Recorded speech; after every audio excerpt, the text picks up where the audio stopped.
Hi guys, welcome back to my channel Chemistry Chat Chat. So this is the part number 3rd of our chapter number 4th, structure of atom. So now in this part we will study about the models of atom. So atom के regard में उसको structure को लेके कुछ models दिए थे. First is our Thomson model of atom, second one is the Rutherford model of atom, and last one is the Bohr model of atom. So now let's see what is Thomson model of atom. So guys जो Thompson का atomic model था उन्होंने क्या बोला, उन्होंने simply बोला कि atom जो है वो एक हमारे बिल्कुल एक बॉल की तरह होता है, उसमें पॉजिटिव चार्ज होता है ओवरऑल और कुछ नेगेटिव चार्ज जो होता है वो उसमें धंसा हुआ होता है। इन्होंने अपने एटॉमिक मॉडल को कंपेयर करा था एक वाटरमेलन से। आपको दिख रहा होगा इसमें जो रेड पार्ट है वो क्या है, पॉजिटिव चार्ज है, एंड जो इसमें इसके जो बीज हैं यहाँ पर ब्लैक कलर के, तो वो क्या हो गए, वो इलेक्ट्रॉन्स हो गए। तो सिंपली इन्होंने उसको इसके साथ कंपेयर करा, इसीलिए हम इनके एटॉमिक मॉडल को हम वाटरमेलन मॉडल भी बोलते हैं। एंड नेक्स्ट कंपैरिजन जो इन्होंने अपने मॉडल का करा था वो इन्होंने करा था खीर से। अब खीर में जो भी रेजन्स होती हैं, जो भी किशमिश होती हैं, तो किशमिश क्या हो गई, वो इलेक्ट्रॉन्स हो गई, एंड जो ओवरऑल जो वाइट पार्ट हो गया पूरा उस खीर का, वो क्या हो गया, वो पॉजिटिव चार्ज हो गया। तो इसलिए हम इनके मॉडल को बोलते हैं plum pudding model, right. So guys these are the statements of his model. An atom resemble a sphere of the positive charge with electrons present inside the sphere। ठीक है, एटम जो भी है हमारा वो किससे सिमिलर है, बिल्कुल एक स्फेयर की तरह, उसमें पॉजिटिव चार्ज है ओवरऑल और कुछ नेगेटिव चार्ज उसके अंदर प्रेजेंट है। ठीक है, एंड पॉजिटिव नेगेटिव चार्ज जो होते हैं वो आपस में इक्वल होते हैं, जितने पॉजिटिव होंगे उतने ही नेगेटिव होंगे। सो इस वजह से एटम जो ओवरऑल एटम पे चार्ज होता है वो न्यूट्रल रहता है। यही रीज़न है कि एटम जो है वो इलेक्ट्रिकली न्यूट्रल है। ठीक है, एंड ये मॉडल रिजेंबल था बिल्कुल इनका प्लम पुडिंग से एंड वाटरमेलन से। क्लियर। एंड इन्होंने अपने मॉडल को दिया था 1903 में। गाइज इनके मॉडल की भी लिमिटेशंस थी, कुछ ना कुछ कमी इनके मॉडल में थी, तो वो अभी हम आगे देखते हैं। एंड एक चीज़ जो थी, जो रदरफोर्ड का जो एक्सपेरिमेंट्स थे, तो उसके एक्सपेरिमेंट के जो भी रिजल्ट थे वो ये एक्सप्लेन नहीं कर पा रहे थे। So guys these are the limitation of his model.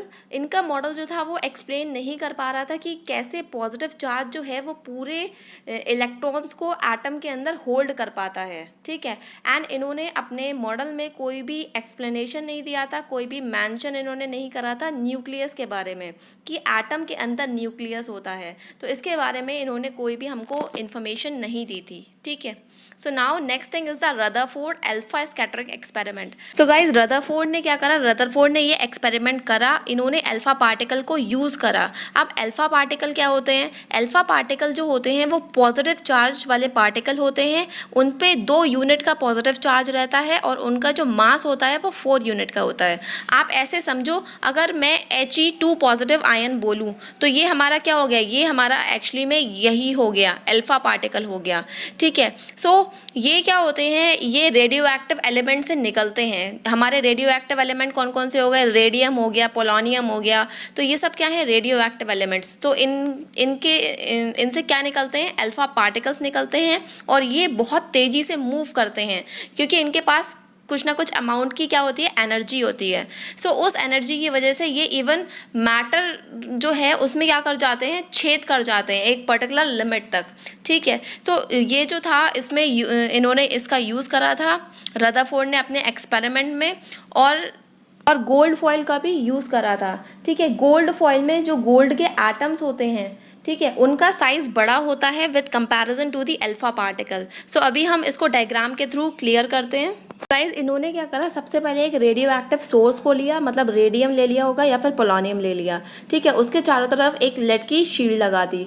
ठीक है, फिर देन इन्होंने क्या करा, उस रेडियो एक्टिव सोर्स से अब आपको पता है क्या निकलेंगी, वहाँ से अल्फा पार्टिकल्स निकलने लगेंगे, एक उनकी बीम निकलने लगेगी। देन इन्होंने क्या करा, इन्होंने उसके आगे की तरफ चारों तरफ इन्होंने लेड स्क्रीन्स लगा दी। ठीक है, और उसके सेंटर में इन्होंने लगा दी एक गोल्ड की फॉइल। देन गोल्ड फॉइल आपको पता है, गोल्ड फॉइल में गोल्ड के एटम्स होंगे, ठीक है। अब ये फटाफट से जब ये जो अल्फा पार्टिकल की बीम थी तो ये फटाफट से इन्होंने एक ये जो सामने लेड की स्क्रीन लगाई है इसमें एक छेद कर दिया था। सो इस छेद में से ये बीम के जो इस बीम के जो अल्फा पार्टिकल्स थे वो फटाफट निकलने लगे। देन इन्होंने देखा कुछ जो थे कुछ उस गोल्ड फॉइल से बिल्कुल सीधे चले गए, ठीक है, और कुछ जो थे वो थोड़े से एंगल से डेविएट हो गए, मुड़ गए, और कुछ जो थे वो लार्ज एंगल से डेविएट हो गए, ठीक है। सो ये सब इन्होंने ऑब्जर्व करा, आपको नीचे वाले फिगर में दिख रहा होगा। तो अल्फा पार्टिकल ए वाले में आपको दिख रहा होगा कुछ जो थे वो बिल्कुल स्ट्रेट चले गए, कुछ लार्ज एंगल से मुड़ गए, देन कुछ जो थे वो बिल्कुल रीबाउंड हो गए, बिल्कुल वापस आ गए, ठीक है। तो इस ऑब्जर्वेशन से इन्होंने क्या करा, कुछ कंक्लूजन निकाला, ठीक है। तो भाई इनको तो ये पता चल गया कि भाई क्या हुआ, ज़्यादातर अल्फा पार्टिकल जो थे वो स्ट्रेट चले गए। जब सीधे चले गए इसका मतलब एक चीज़ तो है कि एटम के अंदर कुछ ना कुछ जगह है, कुछ ना कुछ स्पेस प्रेजेंट है, ठीक है। और कुछ जो थे बहुत ही कम वो थोड़े से एंगल से मुड़ गए, आपने अभी देखा होगा पीछे डायग्राम में। तो इसका मतलब ये है कि सेंटर में क्या है, पॉजिटिव चार्ज प्रेजेंट है, क्योंकि सेंटर में पॉजिटिव चार्ज होगा तभी तो अल्फा पार्टिकल कैसे नेचर के हैं, पॉजिटिव नेचर के हैं। तो पॉजिटिव पॉजिटिव क्या करेंगे, रिपल करेंगे, दूर भागेंगे एक दूसरे से, इसी वजह से वो थोड़े से एंगल से मुड़ गए, ठीक है। Next is about 12,000 alpha particle. बताओ इतने कम अल्फा पार्टिकल्स जो थे वो वापस हो गए। इसका मतलब वापस इसीलिए हो गए क्योंकि सेंटर में कुछ ना कुछ हार्ड मास वाला हमारा कोई कुछ होगा ना कुछ डेंस सॉलिड सब्सटेंस वहाँ पे होना चाहिए। तो इसका मतलब इन्होंने कहा कि वो जो डेंस हार्ड मास जो है वो किसका है, न्यूक्लियस है। तो यही इनके मॉडल से हमें पता चला कि भाई न्यूक्लियस होता है और उस न्यूक्लियस के अंदर हमारा पॉजिटिव चार्ज बैठा होता है जिसको हम बोलते हैं प्रोटॉन, ठीक है। So guys Rutherford model of atom जो था वो 1911 में इन्होंने दिया, एंड इसको हम न्यूक्लियर मॉडल ऑफ एटम भी बोलते हैं और प्लानिटरी मॉडल ऑफ एटम भी बोलते हैं, ठीक है। सो एटम जो है इन्होंने हमें बताया कि एटम बना होता है पॉजिटिव चार्ज पार्टिकल से। सो मेजर जो मास होता है एटम का, ज़्यादातर जो मास होता है एटम का वो एक छोटे से रीजन में होता है जिसको हम बोलते हैं न्यूक्लियस, और वो न्यूक्लियस एटम के अंदर होता है, वो भी उसके सेंटर में, ठीक है। और वो न्यूक्लियस जो होता है वो बना होता है प्रोटॉन और न्यूट्रॉन से, एंड न्यूक्लियस जो होता है उसके चारों तरफ नेगेटिव चार्ज पार्टिकल होते हैं इलेक्ट्रॉन, ठीक है।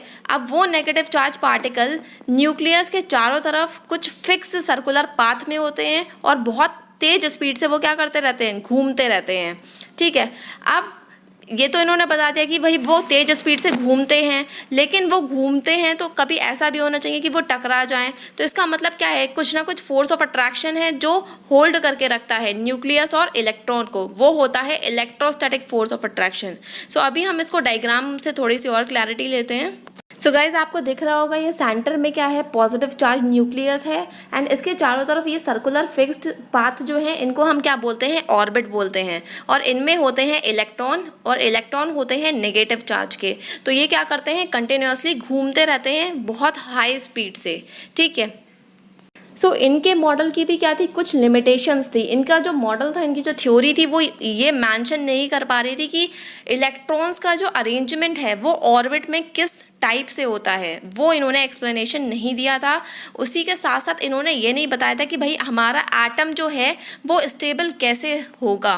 सो गाइज आप खुद दिमाग लगाओ, अगर कोई भी हमारा ऑब्जेक्ट है वो सर्कुलर पाथ में रोटेट कर रहा है, घूमता जा रहा है, तो एक टाइम आने के बाद क्या होगा, उसकी जो एनर्जी है वो क्या करती जाएगी, कम होती जाएगी, वो अपनी एनर्जी को लूज़ करता जाएगा, क्योंकि वो क्या परफॉर्म कर रहा है, वो एक्सेलरेटेड मोशन को परफॉर्म कर रहा है, ठीक है। सो अगर हम इलेक्ट्रोमैग्नेटिक थ्योरी देखें फिजिक्स की, तो उसमें तो यही बोलते हैं। तो इसका मतलब उसकी स्पीड जो है इलेक्ट्रॉन की वो कम हो जानी चाहिए, क्योंकि भाई घूमते घूमते वो अपनी एनर्जी लूज़ करता जा रहा है, तो अपनी स्पीड खोता जाएगा। तो इसका मतलब वो स्ट्रॉन्ग तरीके से अट्रैक्ट हो जाना चाहिए, क्योंकि सेंटर में कौन बैठा है, पॉजिटिव चार्ज बैठा है, ठीक है। तो इसका मतलब उससे अट्रैक्ट हो जाना चाहिए और एटम्स जो है वो कोलैप्स हो जाना चाहिए, सिकुड़ जाना चाहिए।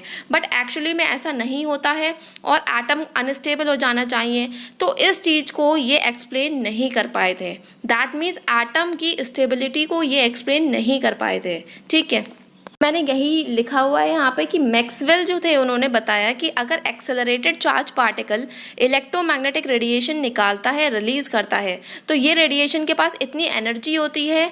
ये एनर्जी आती कहाँ से? इलेक्ट्रॉन के घूमने की वजह से आती है। तो ऑर्बिट्स को भी श्रिंक हो जाना चाहिए, वो भी कोलैप्स हो जाना चाहिए, उन्हें भी एटम के न्यूक्लियस में जाकर। बट एक्चुअली ऐसा नहीं होता, क्योंकि ये इसको एक्सप्लेन नहीं कर पाए थे, मैक्सवेल की थ्योरी को एक्सप्लेन नहीं कर पाए थे। ठीक है।